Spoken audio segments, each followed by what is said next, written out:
Olá, sejam bem-vindos a mais um episódio do Pod Bio. Eu sou a Bárbara e hoje vamos conversar um pouco sobre alimentos transgênicos.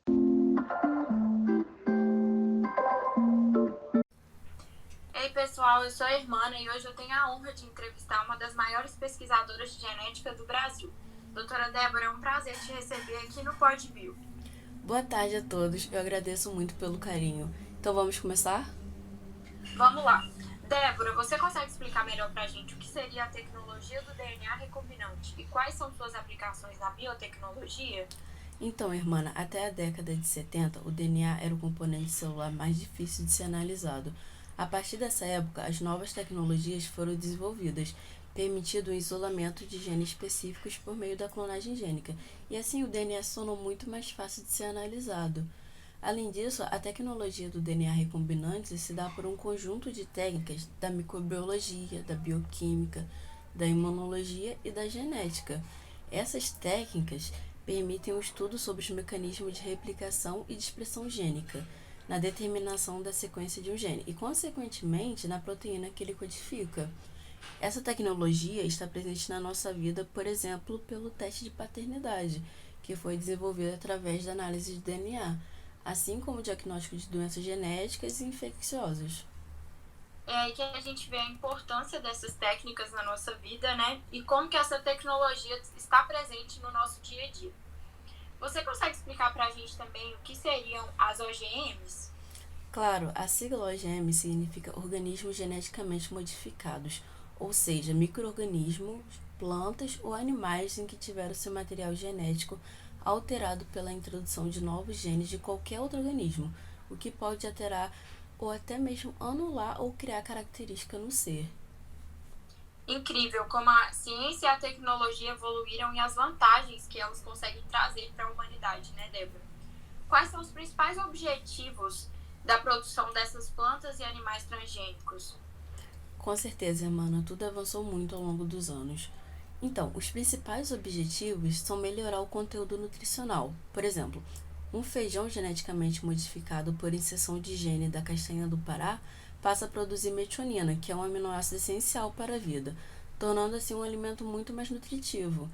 Além disso, também busca aumentar a produtividade e resistência às pragas, no caso das plantas, o que desencadeia na estabilidade de preços.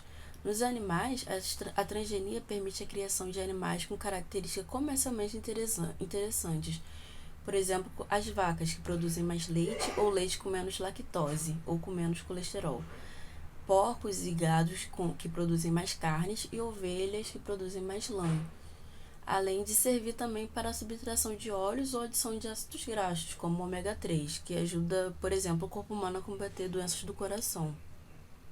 Realmente são inúmeros benefícios, né? E graças ao estudo da genética. E sobre as estratégias, quais são as principais que são utilizadas na obtenção de alimentos transgênicos, sejam eles de origem animal ou origem vegetal? Então, a primeira estratégia utilizada é buscar genes eficientes, que possuam uma função importante para o organismo em que ele será inserido. Em seguida, esse gene é isolado e posteriormente introduzido no organismo receptor, sem que haja danos nas células. Por exemplo, no caso das plantas, são inseridos nos embriões das plantas fragmentos de DNA de vírus, fungos ou bactérias que possuem genes capazes de codificar a produção de herbicidas, fazendo com que ela se proteja automaticamente contra as pragas. Apesar de ser um tema muito complexo, é muito impressionante esse processo, né? A partir disso, você consegue citar alguns exemplos de alimentos transgênicos? Claro, existem muitos presentes no nosso dia a dia e a gente nem sabe, como a soja, o milho e seus derivados, o algodão, o feijão, a cana-de-açúcar, o leite, o óleo de canola, o mamão papai e a abobrinha. Nossa, são muitos mesmo. Mas muito obrigada, Débora, pelas informações e pela presença. Por hoje é só. Eu que agradeço pelo convite. Agora seguimos a entrevista com a Lúcia e com a Marina. Oi, gente, eu sou a Marina e agora eu vou fazer umas perguntinhas para a mestre em genética, que é a Lúcia. Oi, Lúcia, tudo bem? É um prazer te ter aqui.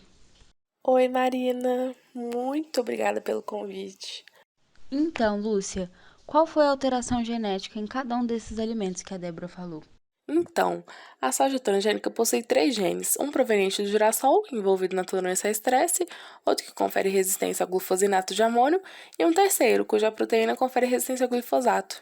Já o milho possui 2 genótipos modificados, um contendo 4 proteínas e outro com 3 inseticidas. No caso do feijão, para o controle efetivo do mosaico dourado, que é a principal virose do feijão, é colocado nele um transgene presente no evento e ao final de todo o processo, o gene essencial para a replicação do vírus ruim é silenciado.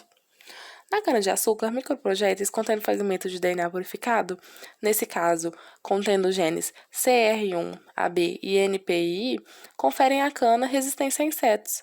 Para desenvolver o mamão transgênico, foi introduzido o gene da capa proteica do vírus na planta, o que possibilita que ela se torne resistente ao vírus. Já no algodão, os cientistas aproveitaram um gene encontrado na bactéria do solo, Bacillus thuringiensis, BT, que é utilizado como forma de controle biológico de pragas nessa cultura. O leite de mamíferos transgênicos é produzido de forma que o animal receba injeções de hormônio de crescimento transgênico para aumentar a produção. O óleo de canola é feito a partir de uma variedade de uma planta chamada ousa, que foi fertilizada de maneira cruzada por cientistas canadenses, até que eles chegassem a uma versão que é parte do óleo hoje em dia. Nossa, muita informação, hein? E qual é a principal vantagem do desenvolvimento desses produtos? Certo, Marina. A soja geneticamente modificada possui resistência ao glifosato, que é um agrotóxico. Já o milho transgênico, além de possuir uma resistência ao herbicida, é importante ressaltar a capacidade dele de resistir a múltiplas adversidades. No feijão modificado, além da geração de plantas imunes, elas não apresentam sintomas, nem redução da produtividade. Agora, a principal vantagem que a cana-de-açúcar e o algodão BT transgênico possuem é a resistência a insetos. O mamão papaya pode ser resistente a viroses quando geneticamente modificado. E a principal vantagem da produção do leite transgênico é o aumento do conteúdo nutricional. O óleo de canola transgênico é mais resistente a pragas e se comporta melhor em condições adversas de clima. Ou seja, pode-se afirmar que a principal vantagem dos produtos mencionados é a resistência a pragas ou herbicidas. Tá, e agora me diz, quais desses já foram aprovados aqui no Brasil?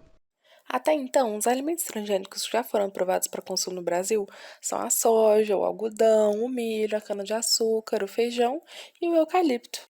Ah, interessante. E qual que é a principal vantagem, desvantagem e os riscos desse tipo de alimento? Tá, vamos lá.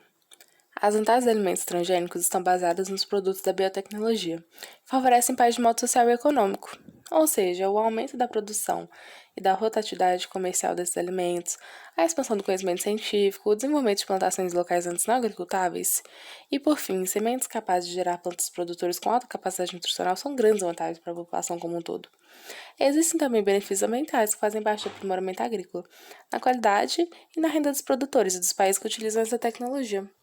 Quanto às desvantagens, em alguns casos, o gene que é inserido no DNA da planta não pode ser controlado completamente, ocasionando possíveis resultados inesperados que tendem a ficar fora de controle, pois os genes transferidos são de espécies que não se relacionam. Isso se deve ao fato da engenharia genética não respeitar as devidas fronteiras da natureza. Outra desvantagem são as alergias que esses alimentos transgênicos podem causar nas pessoas. E, a respeito dos principais riscos do consumo de transgênicos estão o receio da ocorrência de reações não esperadas produzidas pela transferência de material genético, da formação de novas proteínas alergênicas, da produção de compostos tóxicos e da diminuição da qualidade nutriente dos alimentos, além do medo da diminuição ou perda da biodiversidade e das consequências do aumento da resistência aos pesticidas, que podem matar populações benéficas como abelhas, minhocas e outros animais e espécies de plantas vitais para o funcionamento do ecossistema. Ah, entendi. Então, apesar de terem muitas vantagens, as desvantagens pesam bastante, né? E você sabe alguma coisa sobre as normas, regulamentação, fiscalização dos organismos geneticamente modificados? Então, Marina, eu sei um pouco sobre esse tema sim. Foram estabelecidas pelo Brasil normas de biossegurança que regulamentam a pesquisa, o uso da engenharia genética e a liberação dos organismos geneticamente modificados no ambiente. A lei da biossegurança participa desse processo, procurando garantir que esses alimentos transgênicos sejam tão seguros quanto os produzidos de modo convencional. Dessa forma, foi criado um Conselho Nacional de Biossegurança, e além disso, a Comissão Técnica Nacional de Biossegurança foi reestruturada. Ainda que isso tenha acontecido, um grande empecilho na garantia quanto à segurança desses alimentos modificados é a carência de pesquisas a respeito das consequências desse consumo. Que bom que existem normas, né? O avanço da ciência realmente pode contribuir muito. E ter mulheres como você e a Débora explicando um pouco pra gente é algo inspirador. Muito obrigada pela presença, viu? Muito obrigada, Marina. Foi uma honra ter participado do PodBio. E esse foi mais um episódio do nosso Pod Bio. Obrigada por nos ouvir e nos vemos na próxima semana.